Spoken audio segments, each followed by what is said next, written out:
Bienvenidos a su Wanderlust, el programa de la UCEBA para ustedes, que nos acompaña siempre, Omar, y el tema que les prometimos continuar. Sí, hoy vamos a hablar de violencia, un tema que ya veníamos tratando, hablamos en un primer programa de la conceptualización del problema, de claro, entenderlo desde la dinámica natural, histórica, que ha venido desarrollándose, cómo se ha venido comportando. El día de hoy vamos a tocar, esto es porque lo que vamos a hablar más adelante va a tocar lo del primer programa y lo de este segundo programa. Este segundo programa, ¿qué es?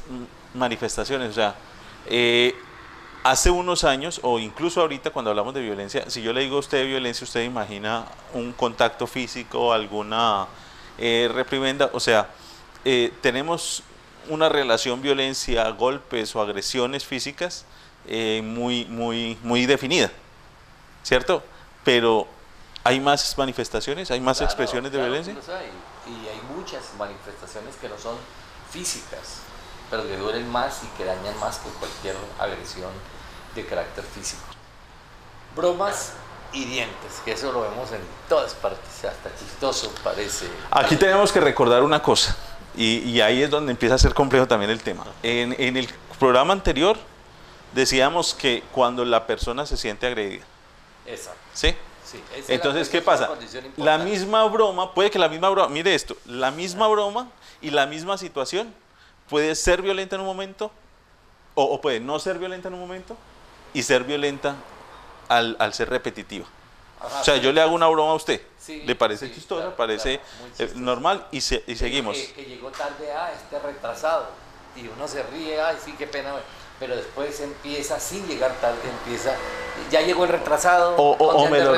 Exacto, una repetición de eso, entonces ahí empezó a haber violencia. Entonces miren cómo es el asunto, porque se transforma de algo que aceptamos y que en principio no tiene realmente relevancia, se pasa a una violencia real y que empieza, ¿por qué empieza a ser violencia? Porque yo empiezo a sentirme agredido. Exacto. La primera broma me pareció una broma, no me sentí agredido, los dos gozamos de la broma, pero en la segunda no. En la segunda yo me sentí agredido, ya él es el que está disfrutando de esa broma y yo no. Y si no la paro, porque recordemos, ahí hay violencia, entonces ahí es donde tengo que actuar, en ese momento, donde me siento agredido, tengo que actuar. Parar de una. Vamos a leerlos todos, si le parece, o lo vamos. No, yo creo que vamos a hacerlo. Bien.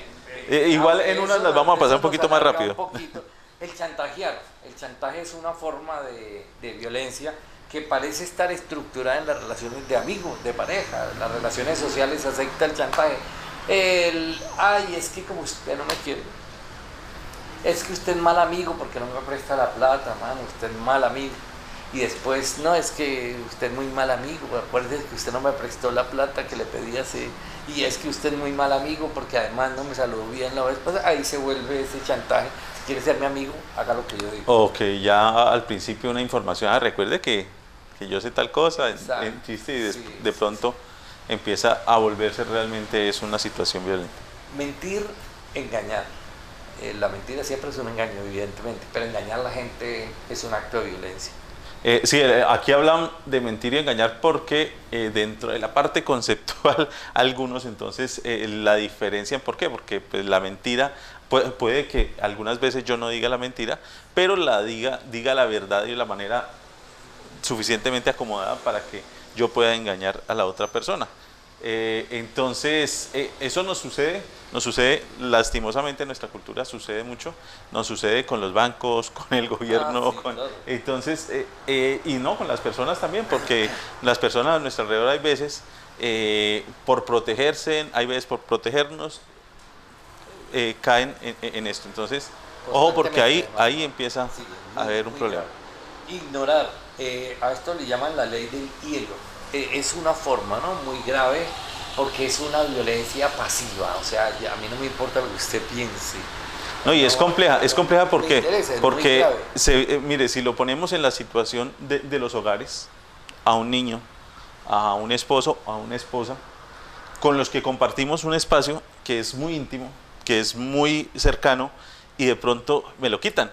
O sea, nosotros nos sentamos a charlar toda la noche, de pronto un día usted no me habla y yo quedo así, entonces me estoy sintiendo agredido, no sé qué hacer, no sé qué. Además, y aparte de eso, cada vez que yo intente buscarle, usted va a generar otra acción que me haga sentir aún más solitario. O sea, ahí van implícitas una cantidad de cosas y eventualmente, arreglando la situación, resulta que ya es una forma de manipular. O sea, ya yo resulto buscando maneras de complacer para que no lleguemos a ese punto donde me ignoran, donde me deja de hablar, donde me siento incómodo.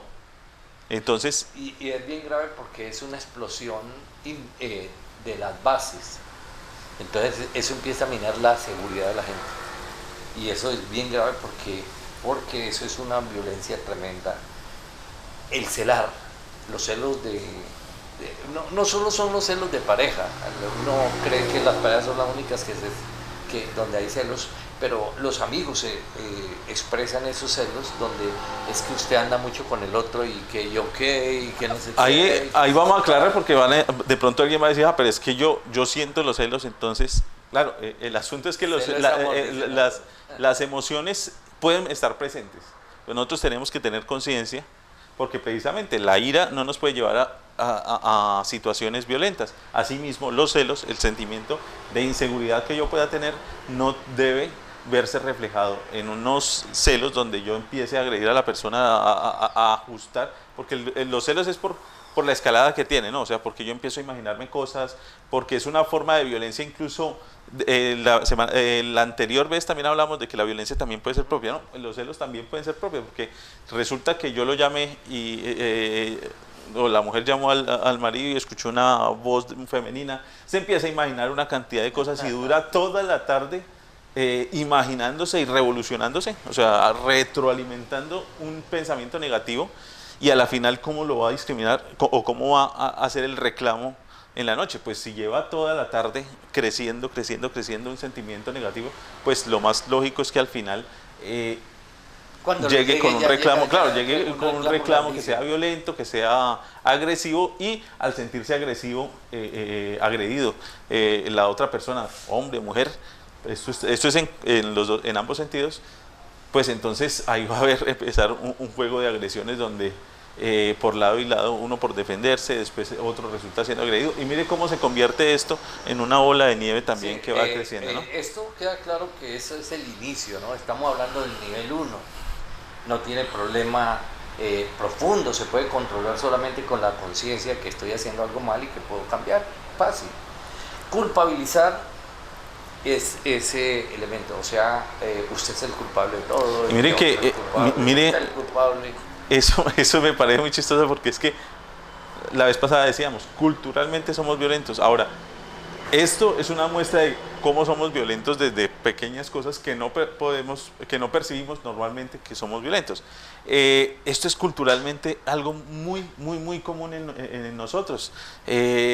A mí personalmente me hace sentir muy mal, y he aprendido precisamente a quitar esa palabra porque me molesta mucho que le digan a uno eso, o sea, por su culpa, y arrancan por eso, por su culpa, y lo que digo, no siempre, por mi culpa, claro, entonces no siempre es con la idea de quererlo agredir, pero si empieza a ser repetitivo, si cada ratico uno es el culpable de esto, pues empieza a sentirse uno agredido, y empieza a generar, vuelve ahí la bola de nieve, a generar un sentimiento, o bien sea porque la persona, por ejemplo, es más tolerante, acepta unas cosas, pero entonces empieza a quedarse con ellas porque igual se sintió mal, o porque empieza a expresarla y empieza a haber un choque. Además, entonces, el culpar a otros es una dinámica cultural que nos lleva a dejar la acción en la culpabilidad y no en la solución. Exacto, entonces no buscamos soluciones, sino más bien... Soluciones. Yo quiero saber es quién fue el culpable,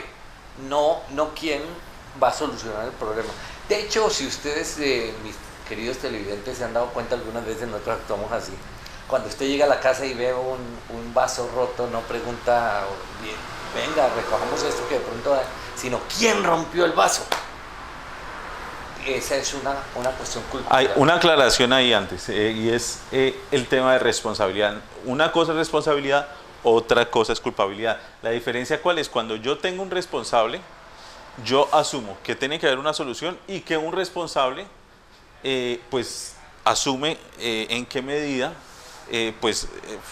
esa responsabilidad lo obliga a resarcir la equivocación, el problema, sí, a solucionarlo, pero igual siempre está girando en torno a la solución. ¿Qué pasa? Pues obviamente si hay algo que se hizo, pues uno espera que la persona que cometió el error o que hizo alguna acción, pues sea el principal protagonista de buscar la solución, ¿no? Mire, en una relación donde la culpabilidad no es lo más importante, sino las soluciones, el que comete el error es el primero en asumirlo.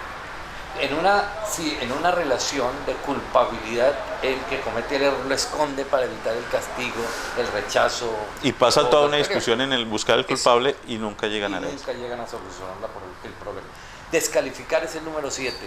También muy común, porque nosotros tenemos palabras muy metidas en la cultura que son así. O sea, nosotros con solo decir la palabra de una vez dejamos a las personas en jaque, llegan a contarnos algo y eso. Que es una cosa como las que escuchamos, o eso tan fácil, o es que no, una cantidad, o sea, podemos sacar. En uno de los libros que escribí, lo leyó alguien y me dice, yo hubiera hecho un libro mejor. Eso es descalificar. El miércoles uno pregunta, bueno, y si usted tiene la solución, ¿por qué no la llevó a cabo, no? ¿Por qué no lo hace usted? Si usted lo hace mal, ¿por qué no lo hago yo? Ese es el punto interesante. Ridiculizar y ofender, ¿no? Creo que ese es el sinónimo, ¿no? Yo ridiculizo a la gente que porque él es mujer, porque es niño, porque es afro, porque es... Y lo hacemos en son de que yo soy chistoso, entonces asumo, ya tengo un automático donde cojo cada uno de los defectos de las personas que me rodean. Y a partir de eso hago chistes. Nuevamente, cuando estamos en un círculo que hay confianza, porque ese es uno de los criterios en la violencia. Si yo no tengo confianza con alguien, todas estas cosas van a ser de una vez violentas. Hay personas con las que en determinado momento yo haga alguna cosa y no sea violenta porque no se va a sentir agredido, porque tenemos la suficiente confianza para hacerlo. No todas, ¿no? Estamos hablando de lo que hemos explicado. Hay algunas que se encuentran, llegan a un momento donde no alcanzan a hacer violencia. Esto de ridiculizar, por ejemplo, hay grupitos donde entre ellos se hacen y tienen la capacidad de aceptarse. Sigue siendo violencia. Pero eso es, pero no es propiamente ridiculizar, sino es una manera de hablar. Por ejemplo, es que usted es el calvo, y bueno, el calvito, pero es que usted tiene el cabello largo, parece vieja. Bueno, esas cosas que hace uno entre amigos y que al final pasan. El problema es empezar, ¿no? Que el calvo que el calvo no sé qué, y empezar a ridiculizar por una manifestación, como les decía, por género, por color. Y en esto de las ofensas también, porque normalmente buscamos ese puntico de criticarle a la gente, es que usted cómo es que usted cómo está, sí, claro, entonces estamos tocando a la familia, en la forma de ser. Esa es una de las cosas que siempre nos va a hacer sentir ofendidos. Y es que ustedes, porque pues rara vez alguna persona nos va a conocer suficiente, porque incluso muchas veces nosotros no nos conocemos suficiente para asumir que somos de tal manera, y que alguien venga y nos diga de una vez cómo somos, nos va a hacer sentir bastante ofendidos. El otro elemento es humillar en público. La humillación en público es el bullying que se utiliza con las peores situaciones. Sencillamente el jefe, porque tiene poder, le puede decir a usted es un bruto, man. ¿Cómo no fue capaz de hacer esto que lo hace un niño de quinto primario y usted es muy, muy bruto? Esas cositas que son ofensas directas, son humillaciones, que es que usted es pobre, que no tiene y esta es una muy común, lastimosamente, en los colegios, que aspiraríamos que en algún momento realmente se fijaran mucho en esto. Es uno de los temas que vamos a profundizar más adelante, y es precisamente eso. O sea, los niños, si lo hacemos nosotros que somos adultos, porque no tenemos los criterios suficientes, imaginémonos los jóvenes y los niños que tienen una tendencia cultural que tenemos todos y se ve reflejada en los colegios. Por eso entonces vemos en los colegios una cantidad de conflictos a partir de uno de estos puntos. Y la última, intimidar o amenazar. Eso es gravísimo. La amenaza es una forma de quitar la libertad. Cuando yo me siento amenazado, de hecho, en todos los estudios psicológicos aparece una necesidad de seguridad, y esa necesidad de seguridad se rompe cuando yo empiezo a ser amenazado. Lo peor que le pueden hacer a una persona, de estarlo amenazando. Mire que esto tiene relación, y esto tiene relación con las otras, ¿no? O sea, mire lo que decíamos ahorita de cuando era el silencio, cuando era la ignorancia, sí. Ignorarlo a uno, ahí se relaciona con esta, porque precisamente después de que pasa una, entonces empieza la otra. Entonces yo lo amenazo con llegar a uno de los otros puntos donde lo voy a hacer sentir mal o donde lo voy a agredir de otra manera. Pasar a la segunda fase. O sea, la amenaza generalmente lleva a decirle, voy a pasar de aquí. O sea, esa es la segunda fase que viene, de la cual el primer elemento es el control, la prohibición. O sea, usted no hace eso porque lo mando. Bueno, nosotros en las relaciones de formación de hogar, de familia, de padre e hijo, hay muchas prohibiciones. La prohibición grave es cuando a mí me empiezan a quitar cosas que son mías. O sea, usted, imagínese qué más violento que usted tenga una novia, una esposa, o mejor un esposo, un novio, que le diga, es que esa ropa no se la pone. Eso es muy destapado, yo no quiero que le vean las piernas, quítese ese vestido. Destruir artículos personales. Hay gente que en su rabia muerde, corta, daña las cosas que a usted no le gustan de otra persona. No solo en su rabia, sino que hay veces para ejercer control también, ¿no? O sea, si uno se siente intimidado, yo por lo menos reacciono, o sea, a los golpes fuertes o a las acciones fuertes, yo de una vez me siento alerta. Entonces, ¿qué pasa? Cuando alguien lo hace con ese sentido de que uno sienta que hay fuerza ahí, entonces empieza a ser agredido desde eso, o precisamente desde los artículos de uno, o sea, donde usted tiene que cuidar sus cosas, porque si no alguien llega y se las va a dañar si usted no hace lo que usted... Sí. Miren que aquí recordamos, desde cuando hablamos del controlar y el prohibir, estamos hablando del segundo nivel, o sea, aquí ya hay que tomar acciones. Sí, claro, aquí hay que reaccionar, hay que frenar. O sea, en la primera... hablábamos de un nivel como comunicativo, o sea, cuando uno se siente agredido, la otra persona puede que no siempre sepa que me está agrediendo. Entonces, en ese sentido, o que incluso sepa, pero no sepa hasta dónde le he puesto un límite yo, o no le he puesto un límite a esa persona. Si yo comunico eso, lo más posible es que no tenga ese dilema eventualmente. Ahora, en este nivel, ya estamos hablando de un nivel un poco más complejo. Aquí, normalmente, para que lleguemos hasta aquí ya tenemos relación con la persona un poco más cercana, o sea, se empieza a poner más compleja la cosa, pero con mayor razón tenemos que actuar. Sí, tiene uno la autoridad para romper las cosas de la otra persona. Luego, el tercero es el manosear, que es una forma de abuso sexual, ¿no? O sea, todo lo que es manoseo, manosear es... es tocar de cualquier manera, ¿no? No solo sexual, sino de... tocar sin interés afectivo. O sea, manosear es coger, hacer como que yo cojo una cosa. ¿De acuerdo? El siguiente es las caricias agresivas, que son parte... El manosear es la tocada, pero la caricia agresiva es muy grave, ¿no? O sea... Lo que pasa es que es el momento donde se empieza a pasar, o sea, donde yo aprovecho para mostrar, o sea, la situación es muy grave. ¿Por qué? Porque es alguien que ya tiene la opción de llegar a nosotros, sí, para estar suficientemente cerca, y de pronto, por medio de transformar esa caricia que normalmente me hace, transformarla en una forma de restringir o de hacerme ver que tengo control o que puedo hacerle daño. Ya tenemos algunas características bien definidas. La siguiente es pellizcar, arañar. O sea... Lo que veíamos en los colegios antes. Sí. O sea, o lo que vemos en sorpellizco en los colegios, que cogía y lo educaba uno a pellizcos. O la compañerita o el compañerito que por debajo sí, le iban pegando. O sea, que son cosas... ¿Por qué lo especifican aquí? Es que son cosas que no son tan evidentes, pero que lo mismo empiezan a generar en usted una agresión, y usted empieza a sentir que es agredido, pero que lo puede vulnerar, usted lo hace sentir. Eso es complejo por eso, porque ya alguien que llega a ese punto ya lo empieza a manipular de una manera alguna. No, y ya tiene contacto físico. Exacto, directo. ya tiene suficiente Lo cercanía. mismo que empujar o tironear. Empujar, un empujón o un alón, esos son cosas que están definidas como violencia directa. Usted no lo empujan o lo jalan porque lo quieren mucho, porque quieren demostrarle amor. No, eso no demuestra absolutamente nada.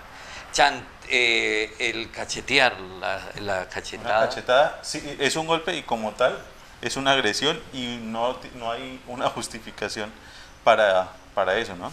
No hay justificación. Sí. Estas cachetadas en el aspecto de las parejas muchas veces es el punto inicial de las agresiones, ¿no? Entonces me pegó una cachetada, pues no fue grave. Eso pasó, pero fue entonces, de momento, etcétera, exacto, siempre. pero entonces empiezan a escalar y ahí es donde empieza el problema. Entonces, una cachetada ya es algo realmente preocupante, alertante y requiere acciones. Espiar obsesivamente, el seguir, ahorita el espionaje con cámaras, con celulares, con personas que estén mirando lo que usted hace para que vayan a contarle a un tercero, bueno, todas estas cosas. Y que usted se siente precisamente que en ningún momento pues puede hacer algo sin que haya alguien que le esté mirando y por consiguiente cuestionándolo o generando algún conflicto. O sea, el dilema es que la realidad de uno es tan compleja que se puede interpretar de muchas maneras. Si uno siente que lo están viendo todo el tiempo, puede sentir igualmente que pueden utilizar cualquier cosa para manipularlo a uno o para generar algún conflicto para uno. Patear. Al igual que cachetear, es un contacto físico supremamente violento. Excepto que sea en el fútbol, ¿no? No, pero mire que pero aún si yo lo hago... Por eso salieron las tarjetas. Claro, porque antes... si yo lo hago por rabia, eso va calentando, como dicen los futbolistas del partido. Incluso por eso en el fútbol ahorita, independiente del partido, juzgan la situación y ponen aún más fechas, o sea, adelantan la pena a partir de eso. Bueno, vamos a definir las últimas ya rápidamente porque aquí no hay que especificar nada. Y esto es de psiquiatra. Totalmente claro. O sea, aquí hay que buscar apoyo psicológico para la persona que es víctima, tiene que haber ya una responsabilidad para quien comete este tipo de violencia y socialmente ya aquí no hay ningún camuflaje que haya. O sea, en las otras encontrábamos eso. O sea, hay camuflajes porque hay un nivel, porque se llega aquí, porque aquí no, aquí estas que vamos a decir no tienen absolutamente ninguna opción de decir que fue circunstancial, que por... No, nada. Y además esto es para buscar incluso a la policía y después un apoyo psicológico. Son instaladas por lo que van creciendo hasta llegar al último que les vamos a contar. Primero, maltrato psicológico o maltrato verbal cotidiano. O sea, bruta, bestia, animal, etcétera. Todas las cosas que a ustedes se les ocurran. Lesionar físicamente.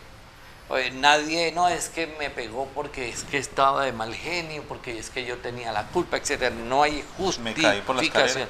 Me caí por la escalera, me estrellé contra la puerta, me estrellé con el codo de mi compañero, bueno, etcétera. Provocar miedo intenso. Cuando alguien le produce a usted miedo intenso, ese es un problema que inmediatamente tiene que ir a una solución radical, porque el miedo intenso te puede llevar a la muerte o a matar. Eso es bien, bien grave. Encerrar o aislar. Encerrar es secuestrar. O sea, si usted encierra a alguien con llave, no lo deja salir porque es que usted es el que manda, lo está secuestrando. Todos tenemos libertad de movimiento. O sea, que además de violencia, estamos hablando de que todas estas no solo son acciones violentas, sino que ya pasan a ser delitos. Ya pasan a ser delitos, exacto. Amenazar de muerte con objetos y armas. Es decir, me da la plata o le disparo o usted toca me verá que lo voy a acuchillar, que si usted no me... Bueno, esas cosas. En esto, que quede claro, esto ya no solamente es violencia, sino el delito mismo que es carcelable en algunos casos, ¿no? Forzar a una relación sexual, eso se llama violación. Y viene con la otra, que es el abuso sexual. La violación sexual, independientemente de su relación con la otra persona, si la viola, eso puede tener cárcel, ¿no? independiente, y más si es un menor, pues eso tiene cárcel y tiene el peor rechazo social que hay en este momento. El violar, mutilar, tengo que hacerle alguna marca mía, o sea, le voy a hacer como marcar el ganado. Y eso es amarrado con el resto, o sea, para generar miedo yo le hago una lesión que le haga la próxima pensar 2 veces lo que va a hacer. Y si usted no se cuida de estas últimas, ¿sabe cuál es lo más grave? Que puede llegar y que está llegando en muchos casos en Colombia especialmente, pero eso es a nivel mundial. Pero en Colombia ya es alarmante la muerte, el asesinato o la muerte. Miren estos es para realmente tomar acciones, para denunciar, para buscar ayuda, hay muchas ayudas que tiene el Estado en ese orden, pero hay que hacer algo. Estos son lo que queríamos compartir con ustedes, porque nosotros tenemos que empezar a entender la violencia para empezar a ser actores de cambio, de erradicación de esa violencia. Y mire, hay una cosa aquí, es que como nosotros generamos una cultura violenta, hay cosas que ustedes dirán, no, pero eso es una pendejada. Yo grito a la gente y eso no les afecta, yo le doy un correazo y eso lo educa, etcétera. Son tan cotidianos que se volvió la violencia cultural nuestra, y esa violencia cultural nuestra está matando gente todos los días. Bueno, tenemos que dejarlo ahí. Resumámoslo en esto: si alguien se siente agredido, hay violencia ahí. Así usted crea que es que yo no le digo, y yo le digo con cariño, yo le hago con cariño, yo soy muy simpático, yo es que soy chistoso, yo lo hago por molestar, hay violencia. Sí. Ese es el tema que queríamos compartir con ustedes por el día de hoy. Esto lo vamos a seguir reforzando, todavía tenemos 3 programas que vamos a trabajar. Les prometimos 5, este es el segundo, entonces les quedan 3 para compartir este tema con ustedes. ¿Listo, Jaime? Bueno, que estén bien, nos vemos en el próximo Wanderlux y siempre estaremos pendientes de que ustedes reciban el mensaje como nosotros lo analizamos, lo profundizamos, lo investigamos. Todo para ustedes. Nos vemos en el próximo Wanderlux.